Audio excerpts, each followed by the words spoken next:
Ta konferencja jest rzeczywiście okazją do dzielenia się doświadczeniami. Polska przez pewien czas była zaraz za granicą wschodnią Unii Europejskiej, czyli była dokładnie, no może nie dokładnie, w podobnej sytuacji jak dziś Ukraina czy Białoruś.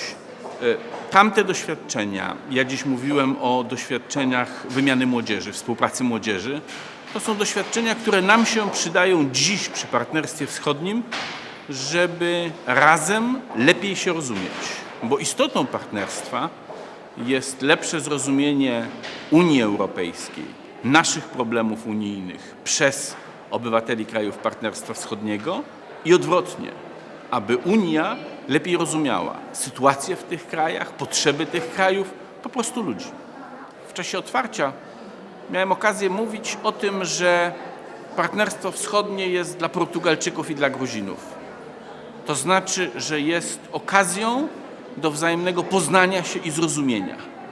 Bez tego zrozumienia bardzo trudno będzie nam budować pozytywne sąsiedztwo.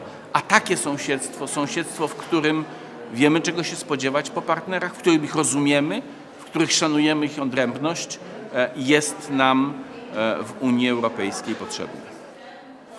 W tej konferencji uczestniczy bardzo wiele osób, z którymi miałem przyjemność i zaszczyt współpracować przez ostatnie kilkanaście lat.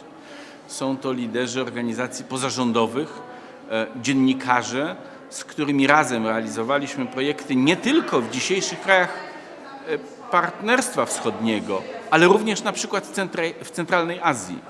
Wielokrotnie zdarzało się, że nauczyciele, trenerzy, dziennikarze z Polski i z Ukrainy razem pracowali, czy w Tadżykistanie, czy w Kirgistanie, czy na terenie Kaukazu.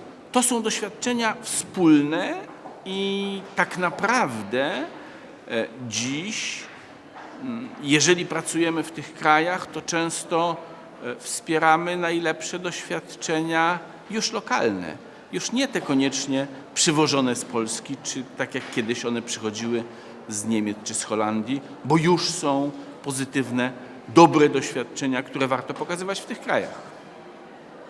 Bardzo ważnym elementem prowadzenia każdego projektu, realizowania każdego projektu poza granicami kraju jest to, że należy go budować na lokalnych doświadczeniach. To znaczy, że jeżeli chcemy stworzyć jakąś instytucję, chcemy uruchomić jakiś proces, to warto się zastanowić, czy w lokalnej społeczności nie ma doświadczeń podobnych, które moglibyśmy wykorzystać. Aby nie przynosić jakiegoś importu z zewnątrz, tylko przede wszystkim budować na pozytywnych doświadczeniach wcześniejszych. Tak jest na przykład w sytuacji, w której w krajach takich jak Azerbejdżan chcemy budować fundusz lokalny, Community Foundation.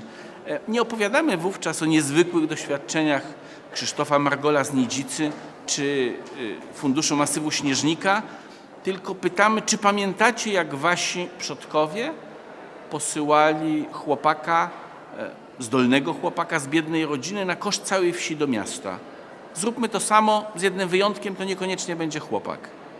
Budujemy instytucję bardzo demokratyczną, budujemy instytucję bardzo nowoczesną, ale opierając ją na tym fundamencie, który istnieje. Ci, którzy tego nie robią, ci, którzy o tym zapominają, często mają bardzo duże problemy, bo przychodzą z projektem, który jest niezrozumiały.